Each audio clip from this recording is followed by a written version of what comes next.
Nina bezulu edumele ngahlomanga kwakhangela amankengane nazi indaba ze1KZNTV nifundele uphilano kacebe khulu sanibonani. Nazi indaba kwizona ehamba phambili namuhla. Isilo sikhuze ukubulawa kwabendabuko. Ibhekwe ngabomve kaNdunankulu kusasa. Kanti owezolimo nesimangaliso kweyomonakalo emasimini. Siyanemukelene nebesilo kwindaba zethu ze1KZNTV. Sikhuze ihlava sokubulawa kwamakhosi isilumiso uZulu kaZwele ethini ngesikhathi ke sivulwa ngokusemthethweni Isishayamthetho sesifundazwe KwaZulu-Natal eMgungundlovu namuhla. Ongangezo lakho unxusa ukuba ke siqedwe ngokusheshsha ke lesihlava esibukeka ke sidla lubi. Uphinde wadlulisa ukubonga uhulumeni kulesi sifundazwe ngokuhleze esekela kindlunkulu kaZulu. Lo mcimbi obubanjwe enkundleni ezemidlalo oval eMgungundlovu ubuhanjelwe ezinye ezahlukene okubala kuzona kindlunkulu kaZulu, amakhosi osopolitiki kanye namalungu omphakathi. Sivule ngokusemthethweni namhlanje Isishayamthetho sesifundazwe KwaZulu-Natal njengoba sivulwe isona ke Isilo uMisuzulu kaZelithini Zulu. Kanti ke ongangezwe lakhe ngesikhathi ethula inkulumo yakhe unxusike kuba kumise ngokusheshsha okubulawa kwamakhosi kanye nezinduna. I come to raise something that concerns us all, which is the killing of our councillors in this province. My brothers and sisters, it must come to a stop. The killing of Amakosi needs to come to a stop immediately. We are a province of peace and understanding. All this bloodshed must stop immediately. Kanti kokunye akubalile ungangeze lakhe uphinde waphakamisa uNdunankulu kwaZulu kanye ke nephini lakhe inkosi uChiliza. Kanjalo ke waphinda wagcoba ke nenkosi yamabhinqa uNgizwe Mchunu. Kulonyaka ngiqoke umfundisi Thulasizwe Buthelezi njengoNdunankulu kaZulu. Ngaphinde khona lapho ninabesilo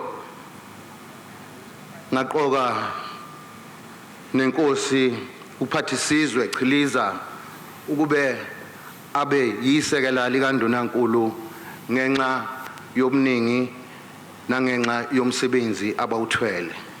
Kukhona ibutho ukuthiwa ngelamabhinqa eliholwa uNgizwe umacingwane.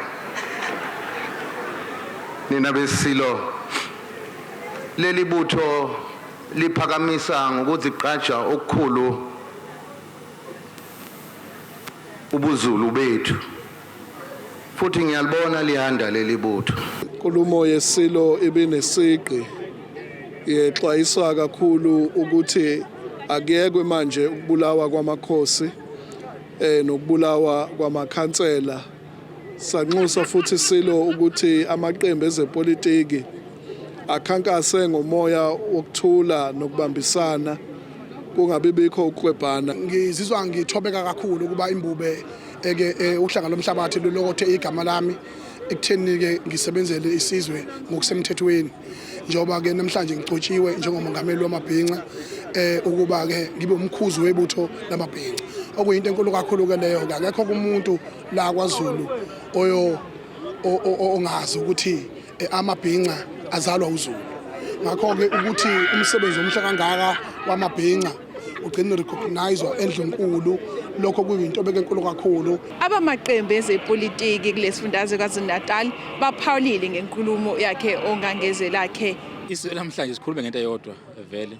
Sikhuluma ngokubulawa kwamakhosi kanye nezinto nosopolitiki. Kodwa ngicabanga ukuthi umlayezo omkhulu ilo bhek thina njengosopolitiki ekuthenini asibuyele emuva siyokhuluma nabantu bethu ukuthi akube nokuthula njengoba kuzokhetho.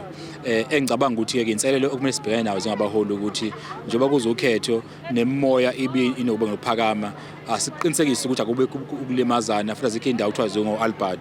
This is the first time that I can recall that the king has actually put out a royal decree to stop the killings.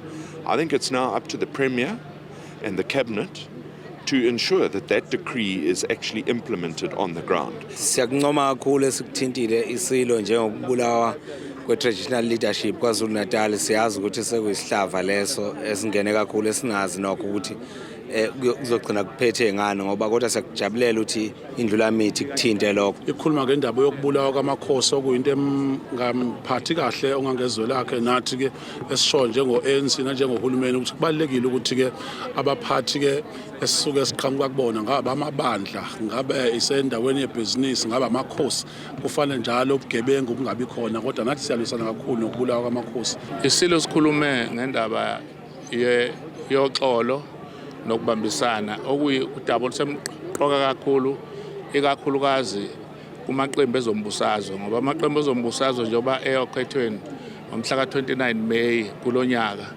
kufanele afunde ukuthi abantu banelungelo lokuyikhethela iqembu abangalivotela ngakho asike isidingo sokuthi usabise omunye umuntu noma kuze ufe omunye umuntu ngenxa yalokho. Kanti kokunye amaqembu ezepolitiki akhale ngako anxuse ukuba kubuyele emumva kubhekwe ukuvula kweshamthetho ukuthi ngabe kusabalekile yini ukuthi kuthathe izinsuku ezimbili njengoba usuku lanamhlanje lokuvula kwesilo lusheshe laphela ngaphambi kwesikhathi samadina. Njengoba isilo sivulile namhlanje ishamthetho, undunankulu waKwaZulu-Natal uNomusa Dube-Ncube uzothi ke kusasa athule eyakhe inkulumo yokuvula ke Isishayamthetho.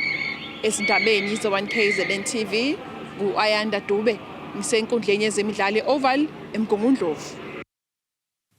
Umhlazi wezepolitiki ozimele uDokotela Uzakhele Shamase uthi kulindele ukuthi undunankulu wesifundazwe saKwaZulu-Natal uNomusa Dube-Ncube eqhamuke nawo wonke amaqhinga angawenza ukunxenxa abantu ukuthi bephinde bethembele kuyiqembu elibusa uma ngabe sethula kwenkulumo yakhe ngesimo sesifundazwe osukwini lakusasa. uDokotela uShamase uthi nakuba uDube-Ncube ezogxila ezimeni isifundazwe esibhekene nazo kepha khona konke okuzoqhama kakhulu kuwukwakhela iqembu elibusayo ugazi njengoba kubhekwa okhethweni. Ngemuva kokuba isilo samabandla uMisuzulu kaZwelithini ethule inkulumo yokuvulwa kwesishayamthetho kwaZulu-Natal nokuyinkulumo eyandulela leyo zokwethulwa undunankulu wesifundazwe uNomusa Dube-Ncube sibeke sesiba nengxoxo nomhlazi wezepolitiki ozimele uDokotela Uzakhele Shamase mayelana nokungalindeleka kule nkulumo kandunankulu wesifundazwe. uShamase uthi ke ukubhekeke kakhulu ukuthi ke uDube-Ncube esebenzise leli ithuba ukuqhola iqembu lakhe ngobande ukuze lizonuka amakhamnandi kwizakhamuzi zakuleli ikakhulukazi njengoba ukhetho lukazwelonke lwezifundazwe selusemome. Njengoba sesibheka okhethweni kazwelonke sikulindele kakhulu ukuthi undunankulu wesifundazwe saKwaZulu-Natal uMama Nomusa Dube akhulume njengesisoka lishela intombi ukuthi asho ukuthi iqembu aqhakambise umsebenzi owenziwe iqembu lakhe ngale kokuthi yena undunankulu wesifundazwe saKwaZulu-Natal ngoba phela sesiyokhethweni ukuze abantu balithembe baphinde balivotele njengoba kunamaqembu amanye njengo umkhonto wesizwe party okubonakala ngathi axebula kakhulu leqembu elibusayo noma ke lokho phela siyokubona okhethweni ngevoti ngoba njengoba sengiphawulile uba nabalandeli abakhulu mawenza amarali noma wenza izinkulumo akusho ukuthi usuwina ukhetho nokuchaza ukuthi inkombe ukuthi uzawuwina ukhetho ngamalengiso ngoba kubonakala ngevoti abantu abazophuma bawovota ukuthi bakuvotela.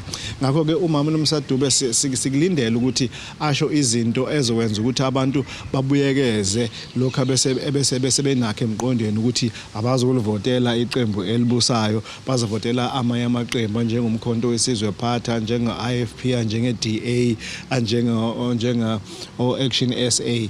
uShamase uqhuba ngokuthi phakathi kokubheke kakhulu kundunankulu wesifundazwe ukuthi ke ikuphi uhulumeni akuhlelele umnyango wezemfundo kulandela ukuba isifundazwe senze kahle kakhulu kumphumela kaMatriculation yanyakenye. Umongameli ukhulumile nge-quality education kusho ukuthi yena ke la KwaZulu-Natal sesingabheka ukuthi njengoba isifundazwe sibe unumber 2 kuzwelonke ngokomphumela kaMatriculation mhlambe ke kuzothi isabelo mali esikhulu sizoya kwa-education ngoba vele KwaZulu-Natal ihola zonke ifundazwe ngokwezemfundo ngokwezibalo nje zezingane nangobukhulu nje kuba sikhondla kwezemfundo KwaZulu-Natal ihamba phambili landelwe eGauteng Eastern Cape namanye province. Ngakho ke silindeleke ukuthi uMama Nomusa Dube akhulume enabe ngesabelo mali seKwaZulu-Natal ngokwezemfundo nokwakhiwa kwezikole ezintsha nokuvuselela kwezikole kwingqalasizinda kwezikole ezisemakhaya kakhulukazi nokwakhiwa kwama-bridge ngoba phela izingane maze esikoleni fanele ziwela ama-bridge manje kubonakala ukuthi izikhukhula zimoshile endaweni njengokwaNongoma. Inkulumo-ke ngesimo sesifundazwe kulindele ukuthi-ke yethulwe undunankulu wesifundazwe noMusa Dube Ncube ngoLwesithathu. Ezindabeni ze-1KZNTV kubika umqondisi Miyeni ngesempangeni. Ngqongqoshe zamahlathi ezokudoba kanye nezemvelo uBaba Chris uthi basebenzisana nethimba lochwepheshe elihlola umonakalo odalekile emasimini omphakathi owakheleke enyakatho nesifundazwe saKwaZulu Natal. Lokho ekulandela izikhalazo zabalimi bekhala ngamanzi abulala amasimi abo. Ngqongqoshe kuChris ukusho lokho ngesikhathi kunesithangamisa bezindaba ezophinde futhi ehlangane nomphakathi ukuzwa izincomo kanye nezinkinga zalomphakathi osenyakatho yesifundazwe. Ukuhambela kwaNgqongqoshe kule ndawo kuyingxenye yombhidlanga bawuqalile ukuthi bebuyele emphakathini ukuze baziphendulele ngezinto ababethembisile ukuthi ke bazozenza kanye nezinqumo ezazithathiwe ngaphambilini ezaqhama kakhulu amanzi ayengene emasimini abantu. The last time, I think it was in March last year, when I stood in this hall, and there were some issues which the community raised. The first issue was the flooding of the farmlands. What we've heard today is that we have been working with our scientists to submit the environmental permission that we need in order that we can clear the canals and the channels so that we can solve this problem of the back flooding. But today, I realize that there has been a lot of work done, and if Craig is telling me that he's satisfied and that we are on track, I'm also satisfied. Chris uthi udaba lamathuba omsebenzi nokuyilona beliseqhuleni bonakala kunozinzo njengamanje njengoba ama-project omsebenzi oyitoho ngaphansi kwesimangaliso ekwazile ukuthi ahlomulise intsha kanye nabadala kanti-ke inkinga okungaholela kwabasebenzi ngesikhathi inkinga-ke abaphisi kwayo. What about the small farmers whose farms are flooded? How do we benefit? What about the small fishers? And just now when I look around this room, I can see that this program, it includes the young and the old, the farmers, the fishers, it's including everybody who needs to be included. In my view, it is totally unacceptable that people work and they do not get paid on time. It is wrong. But Mr. Bokosini has got a proper list of everybody who hasn't been paid, a proper list of the ID numbers and the bank accounts. And I'm going back to head office today. I'm taking that list with me. And I have already sent the Director General and the Deputy Director General a message yesterday. And I've told them that you have to be paid. Amalungu omphakathi abeyingxenye yabantu abathola imisebenzi bakuvezile ukuthi ziningi izingqinamba ababhekene nazo kodwa ke ukuhambela kwaNgqongqoshe kule ndawo ukuba bazosiphendulela banika ithemba lokuthi ke sizoxazululwa ngokusheshsha. Besinekhalazo lana njengokuthi nje athina siholi ngesikhathi ngokuqala lokho ke imali ethi yangena izingene nange-20 singaholi. Okwesibili thina besinekhalazo sokuthi khona abasebenzi sisebenza nabo bangazi behole isidala bayazi imali yasesimangaliso. I-department sicela ukuthi besicelile ukuthi isikhokhele zonke lezi imali zethu. Washo uminister wasitshela ukuthi nayi lonke inkinga le baphezulu kwabazoyilungisa. Esingazi noma bogcina bekulungisile noma badlala ngemizwa yethu. Kodwa sesinethemba ngoba sesikhulumile phambi kaNgqongqoshe ukuthi zonke lezo nkinga lezo ke bazoyilungisa. Sike saba nazo ke ingqushu malana nokukhola kwabasebenzi. Kwaba khona lokho ukuthi manje lokhu kulenyanga kulungisekile lokuba kwazi abanye ukuthi imali bayithola ngesikhathi kodwa kwaba khona nabanye abazi bayithola imali kodwa lokho siyathemba kufika uNgqongqoshe umehluko uzoba khona. And futhi siyabona amathuba akhona ayavela siyasebenza siyayithola imali izibuyi delay kodwa yona iyafika kithi kahle nje usizo sixhasekile kakhulu. Izindabeni ze-1KZNTV ngingusamukeliso Nqulunga ngibika sesendlushya. Ake siye itolo nenebeselo sobuye sibuye nezinye zendaba.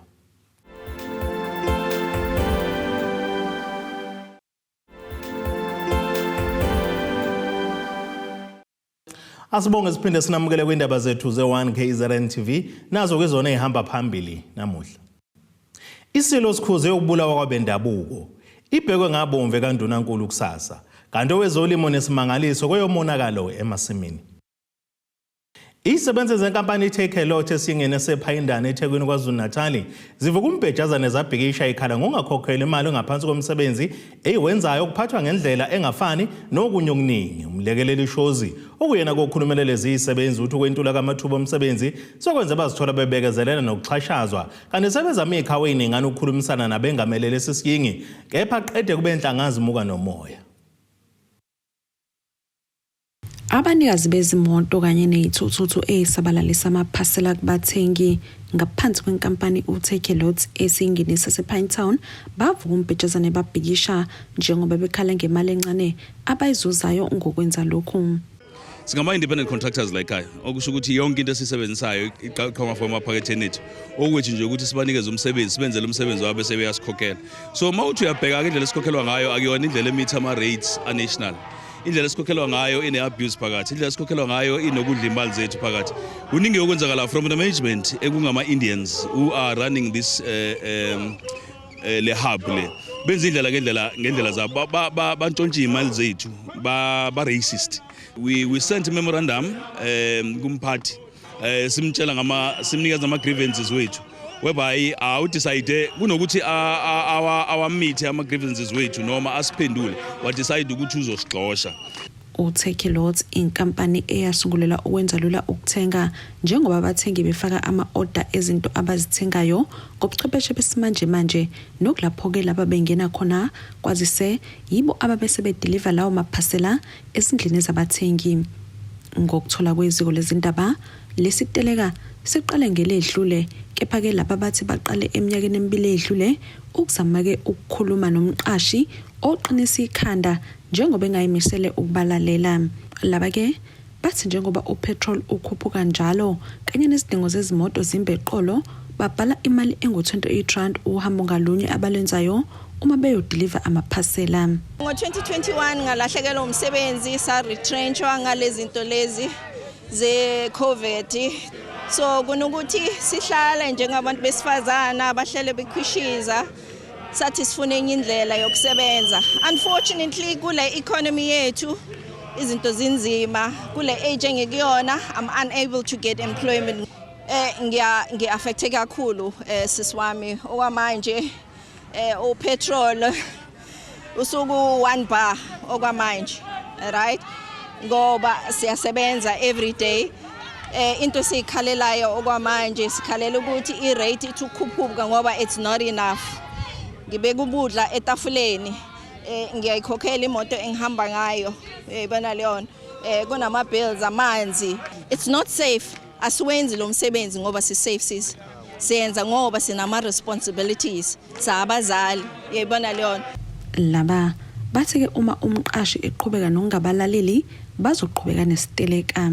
Istrike sizoqhubeka naso. Ungcono ukulamba uhlele ekhaya kunokulamba usemsebenzini. Istrike sizoqhubeka naso until ezekuthina azosho ukuthi ikuphi azokwenza u1 no2 no3. Uma ukuthi akayimisele ngokuza kuthina this week. As from next week we go to ama hubs wakhe. Furthermore sizoqhubeka siye even ku national because baningi abanye abantu abahlukumezekayo kodwa bangenayo ivoice abangakwazi ukukhulumela. Imizamo yokuthola obizwe njengomqashi ayiphumelelanga. Indabeni ze-1KZNTV kube kuntomkhona Mvubungisi eThekwini. Isalokho esematheni ngegameko zokuhlukunyezwa nokubulawa kwabantu besifazane nezingane indawo yasemthwalume ogwini oseningizimu nelikaMthaniya.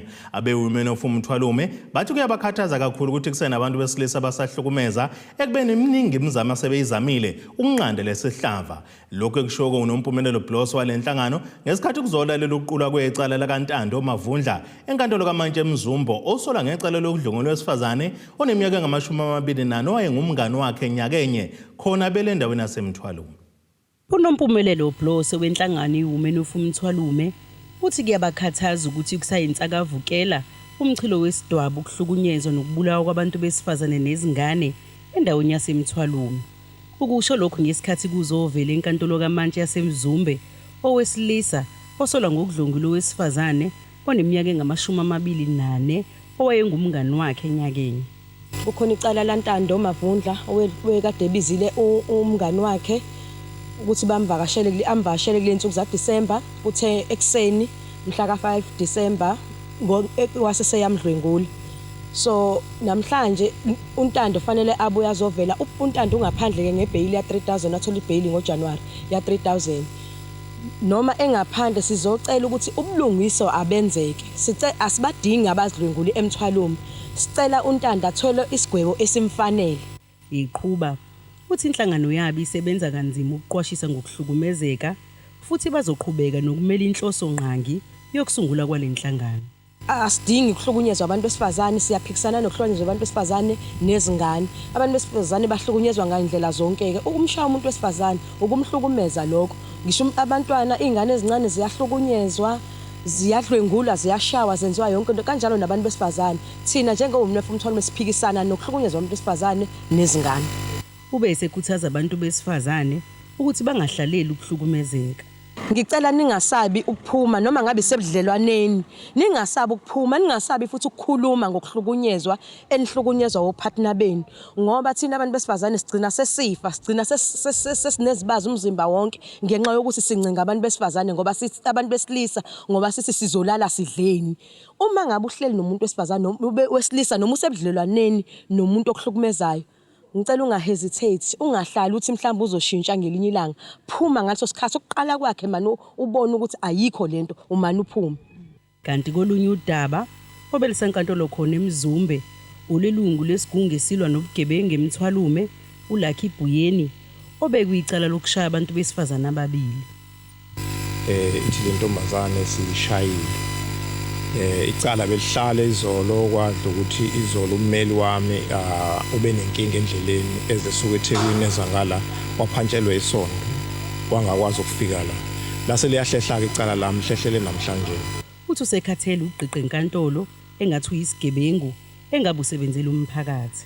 athi siphatha kabi lento ukuthi soloka siqiqe inkantolo njalo nje manje siyeke izinto esizenzayo kunezinto efanele ngabe siyazenza siqiqe inkantolo manje engathi siyigebengu ngenxa yalabantu abangafuni ubebona ukusebenza kweforum into yaphambili lamacala abesehlehla elokushaya lahlehlela umhlazi 11 elokudlwengula lahlehlela umhlazi ngama-29 lo mbiko benwethulelwe uZamando Sicele wezindaba ze-1KZNTV ngisenkantolo eMzumbe abesifazane bakwa-62 othongathi ngaphansi komasipala eTheku bathi ke sebesabela impilo yabo kulandela ukunganakwa kwezindlu zangasese abagcina beyisebenzisa ndawonye nabesilisa kanye ke nezingane ngokusho komphakathi wakule ndawo uthi le nkinga yokuvala nokucekeleka phansi kwezindlu zangasese yaqala ngonyaka u-2022 kuze kube yimanje akekho banakile ukuzilungiswe le ndawo isehlangothini lwasemagwaveni othongathi imizi eminingi khona ayinazo izindlu zangasese emagcekeni isebenzisa ama-container abahlinzeka komasipala eTheku isimo salana samathoyilethi asikho sihle neze because amathoyilethi asebenza sonke ndawonye and kwesinye isikhathi sesiwafica engekho esimweni esiright ngenxa yokuthi usikhathi amanzi ayahamba kodwa noma engahambi njalo kodwa ayahamba kwesinye isikhathi mase ke kuphoqeleka ukuthi omunye ahlale phezulu komonakala omunye umuntu yabo lokho ongekho right because kunezifo la ngaphandle sigcina sesigula ngenxa yakho lokho kunamashawa lana ukuthi siyageza kuyatholethe enziwa yonke into lana phakathi which is not right and futhi egcineni njengamanje because lawa amanye amathoyilethi labangala kwakade kwabafana sesiyawashera amathoyilethi ngena nabafana namantombazane nalokho futhi akukho right because akumelanga ukuthi singene sobulilo ofanayo because isikhathi sifike ngisho ebusuku lana mhlawumbe ungathola umunye umuntu esebanjwa kungena nezingane lana so nje isafety ayikho right nenhlanzeko ke futhi ayiyona engekho inhle nhlobo lo mphakathi uthi kunesigameko zobugebengu esigcina zenzeka kulezinto zangasese engasebenzi kunethoilet lokuqala nje lapha ngasemathuneni kwatholakala ingane lahliwe ngicathi leyo nto yaphuma kwelinye lamaphephe ke ngikwazi ukulimemeza kwezinye intatheli engicathi ukhansela nawe awenga lelo daba lolo so ukusho kwethu ukuthi akusukunye kulungiswa lamathoilet ingenxa yokuthi siyabuka ukuthi mhlambe lezi zokutholana kweingane ilahliwe nokureshwa kungagcina kwenzeka nokulahlwa kweingane ugcina eqhubeka nakho futhi uma ama-toilet enganakho okhala kakhulu ngakho lo mphakathi unganakekelwa kwasi lezi zindlu abafakelwa zona ngicabathi noma ngabe kuthiwa avikelwa ama-toilet kodwa ngicabathi nokuleka kwentuthuko mhlawumbe ukunakwa kwawo ngoba ukuklina kwawo asiwabona eclean thina ama-toilet ukungabe mhlawumbe kuthiwa clean ngabe mhlawumbe nanto abaclean ba-report ukuza nale nkinga then-ke mhlawumbe sesibuza ukhansela wenzani kodwa kunesikhathi eside ama-toilet le nkinga le ukhansela engaveli kusize nabantu ngawo so-ke into engisukumise phansi ngize ngibize abantu baka-1 TV ngenxa yokuthi ngibalele ngaze kube namacala amakhulu ama-rape because abantu besifazane bageza nabantu besilisa uthi ney'ngane ey'ncane la iphuma ngaphakathi azigeza abantu abahlukene ngobulili so-ke iyona into engisukumise phansi leyo ukuthi ngibize iy'ntatheli ukuthi zizolibona lolu daba nanokuthi mhlawumbe ukhansela mengezwa abantu abasuka kwimidia bezombuza mhlawumbe angaphendula ngendlela ezwakala ngumphakathi kade wawumbuza ngalezo zama-toilet. Ethintwa ukhansela wewadi uThobekani Nene uthi bayazi ngezinkinga zokushoda kwezindlu zangasese kule ndawo kodwa naye usalinde impendulo ngumasipala iTheku njengoba kuyiwona okumele ungenelele ngoba yena udaba kade walibika kodwa Hosibisi wesindaba ze1KZNTV kuchannel 261 ngisemagwaveni othongathi. Ake siphinde sithi ishelele itolo nenebesilo sobuye sibuye nezinye zindaba.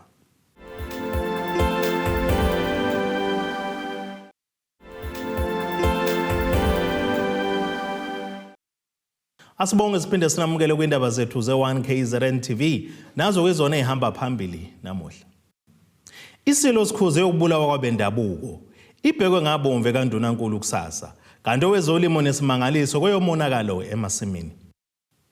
Ake sibheke engosini yezomnotho.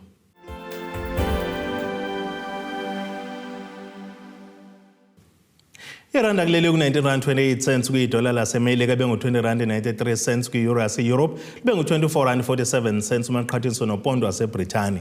Tenge egolide yona ingu-$2,033.93 ounce kuthi kawelo ngahluziwe bengu-$82.53 umphongolo. Ake sibheke engosini ezemidlalo.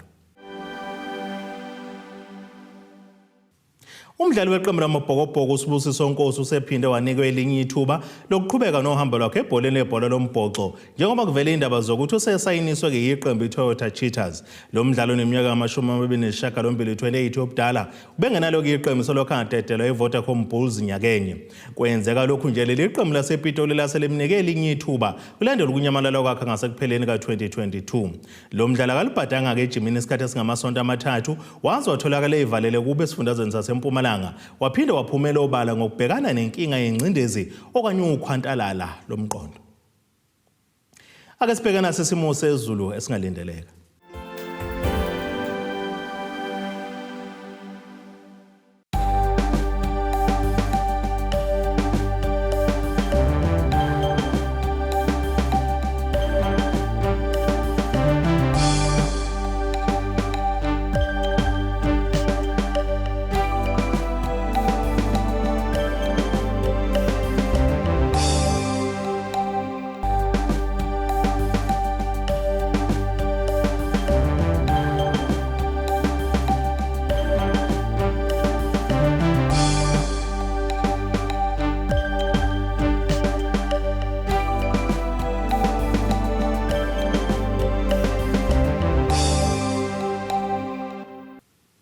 Nina mekonyana kandaba ekhala emthonjaneni izizwe zonke zayizukulila kwamzimba umntwana nethemba lonke le indaba sithi khumo.